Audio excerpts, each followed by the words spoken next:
Hi hello ನಮಸ್ಕಾರ ಸ್ನೇಹಿತರೆ, welcome to the PC Logs 2000 YouTube channel. ಹೇಗಿದ್ದೀರಿ ಕನ್ನಡಿಗರು?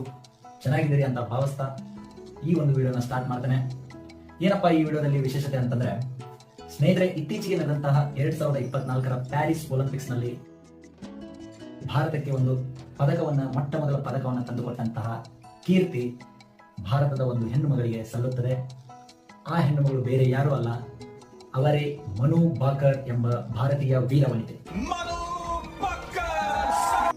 ಈ ಒಂದು ವಿಡಿಯೋದಲ್ಲಿ ಸ್ನೇಹಿತರೆ, ಮನು ಬಾಕರ್ಗೆ ಸಂಬಂಧಪಟ್ಟಂತಹ ಕೆಲವೊಂದು ಕುತೂಹಲಕಾರಿ ವಿಷಯಗಳನ್ನ ನಾನು ನಿಮ್ಮ ಮುಂದೆ ಹಂಚಿಕೊಳ್ಳಲಿದ್ದೇನೆ. ಯಾಕೆ ತರ, ಬನ್ನಿ ಲೇಟ್ ಮಾಡದೆ ಈ ಒಂದು ವಿಡಿಯೋನ ಸ್ಟಾರ್ಟ್ ಮಾಡೋಣ. ಮೊದಲಿಗೆ ಈ ನಾವು ಭಾರತದ ವೀರವನಿತೆಯಾದಂತಹ ಮನು ಬಾಕರ್ ಅವರ ಸಣ್ಣ ಕಿರುಪರಿಚಯವನ್ನ ತಿಳಿದುಕೊಳ್ಳೋಣ. ಅದಕ್ಕೆ ಶಾರ್ಟ್ ಅಂಡ್ ಸ್ವೀಟ್ ಆಗಿ ಹೇಳ್ತೀನಿ ಕೇಳಿ. ಈ ಮನು ಬಾಕರ್ ಜನಿಸಿದ್ದು ಫೆಬ್ರವರಿ 18, 2002 ಹರಿಯಾಣ ರಾಜ್ಯದ ಜಜ್ಜರ್ ಜಿಲ್ಲೆಯ ಗೋರಿಯಾ ಎಂಬ ಪುಟ್ಟಲ್ಲಿ ಜನಿಸ್ತಾರೆ. ಇವರ ತಂದೆ ರಾಮ್ ಕಿಶನ್ ಬಾಕರ್. ಇವರ ತಂದೆ ಮರ್ಚೆಂಟ್ ನೇವಿಯಲ್ಲಿ ಮುಖ್ಯ ಇಂಜಿನಿಯರ್ ಆಗಿ ಕಾರ್ಯವನ್ನ ನಿರ್ವಹಿಸ್ತಾ ಇದ್ದಾರೆ. ಮನು ಬಾಕರ್ ಅವರು ಬಾಲ್ಯದಿಂದಲೇ ಈ ಒಂದು ಶೂಟಿಂಗ್ ಆಟದಲ್ಲಿ ತೀವ್ರವಾದ ಆಸಕ್ತಿಯನ್ನ ಹೊಂದಿದ್ರು.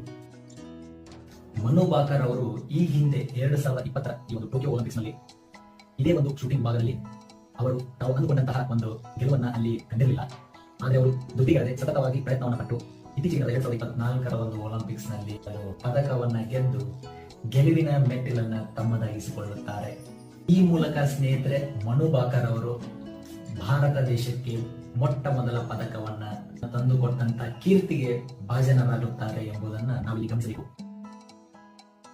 ಈ ಮನು ಬಾಕರ್ ಅವರ ಒಂದು ಹಿಂದಿನ ಒಂದು ಸಾಧನೆಯನ್ನ ಗಮನಿಸುವುದಾದ್ರೆ, ಮನು ಬಾಕರ್ ಅವರು ಈ ಹಿಂದೆ ಅಂದ್ರೆ 2018ರಲ್ಲಿ ನಡೆದಂತ ಕಾಮನ್ವೆಲ್ತ್ ಕ್ರೀಡಾಕೂಟದಲ್ಲಿ ಭಾರತಕ್ಕೆ ಚಿನ್ನವನ್ನ ತಂದುಕೊಡುವಲ್ಲಿ ಯಶಸ್ವಿಯಾಗಿದ್ದರು. ಹಾಗೂ ಇಂಟರ್ನ್ಯಾಷನಲ್ ಶೂಟಿಂಗ್ ಸ್ಪೋರ್ಟ್ಸ್ ಫೆಡರೇಷನ್ ನಲ್ಲಿ ಭಾಗವಹಿಸಿ ಭಾರತಕ್ಕೆ ಚಿನ್ನವನ್ನು ತಂದುಕೊಟ್ಟಂತಹ ಅತ್ಯಂತ ಕಿರಿಯ ಆಟಗಾರ ಎಂಬ ಹೆಗ್ಗಳಿಕೆಗೂ ಕೂಡ ಇವರು ಪಾತ್ರರಾಗಿದ್ದಾರೆ. ಈ ಮನು ಬಾಕರ್ ಅವರು ವೈಯಕ್ತಿಕವಾಗಿ ಒಂದು ಕಂಚಿನ ಪದಕವನ್ನ ಗೆಲ್ಲುವುದಷ್ಟೇ ಅಲ್ಲದೆ ಸೌರಭ್ಜಿತ್ ಸಿಂಗ್ ಜೊತೆ ಸೇರಿ ಮಿಶ್ರ ಏರ್ ಪಿಸ್ತೂಲ್ ಒಂದು ವಿಭಾಗದಲ್ಲಿ ಕಂಚಿನ ಪದಕಕ್ಕೆ ಹೊರಹೊಮ್ಮಿದ್ದಾರೆ. ಅಂದರೆ ಈವರೆಗೆ ಅವರು ಎರಡು ಕಂಚಿನ ಪದಕವನ್ನು ಗೆದ್ದು ಇತಿಹಾಸವನ್ನ ನಿರ್ಮಿಸಿದ್ದಾರೆ ಎಂದು ಹೇಳಬಹುದು. ಮನು ಬಾಕರ್ ಅವರು ಒಂದು ಕಂಚಿನ ಪದಕವನ್ನ ಏನ್ ಗೆಲ್ತಾರೆ, ನಂತರದಲ್ಲಿ ನಡೆದಂತಹ ಒಂದು ಸಂದರ್ಶನದಲ್ಲಿ ಇಡೀ ಭಾರತೀಯರಿಗೆ ತಮ್ಮ ಗೆಲುವಿನ ಹಿಂದೆ ಇರತಕ್ಕಂತಹ ಒಂದು ಸತ್ಯಾಂಶವನ್ನ ತೆರೆದಿರುತ್ತಾರೆ. ಅದುವೇ ಅವರು ಈ ಭಗವದ್ಗೀತೆಯಲ್ಲಿ ಬರ್ತಕ್ಕಂತಹ ಕೆಲವೊಂದಿಷ್ಟು ಬೋಧನೆಗಳಿಂದ ಪ್ರೇರೇಪಣೆಗೊಂಡು ಈ ಸಾಧನೆಯನ್ನ ಮಾಡಲು ಅದುವೇ ಸಾಕ್ಷಿ ಅಂತ ಅವರೇ ಖುದ್ದಾಗಿ ಆ ಒಂದು ಸಂದರ್ಶನಗಳಲ್ಲಿ ತಿಳಿಸಿಕೊಳ್ತಾರೆ. ಈ ಒಂದು ಭಗವದ್ಗೀತೆಯಲ್ಲಿ ಬರ್ತಕ್ಕಂತಹ ಕೃಷ್ಣನು ಅರ್ಜುನನಿಗೆ ಒಂದು ತಿಳಿಸಿಕೊಡುವ ಬೋಧನೆಗಳು ಸಹ ನನಗೆ ಪ್ರೇರಣೆಯಾಗಿದ್ದವು. ಈ ಗೆಲುವನ್ನ ನಾನು ಭಗವದ್ಗೀತೆಯ ಮೂಲಕ ಒಂದು ಈ ಗೆಲುವನ್ನ ಕಂಡಿದ್ದೇನೆ ಅಂತ ಸ್ವತಃ ಅವರೇ ಆ ಒಂದು ಸಂದರ್ಶನದಲ್ಲಿ ತಿಳಿಸಿಕೊಳ್ತಾರೆ.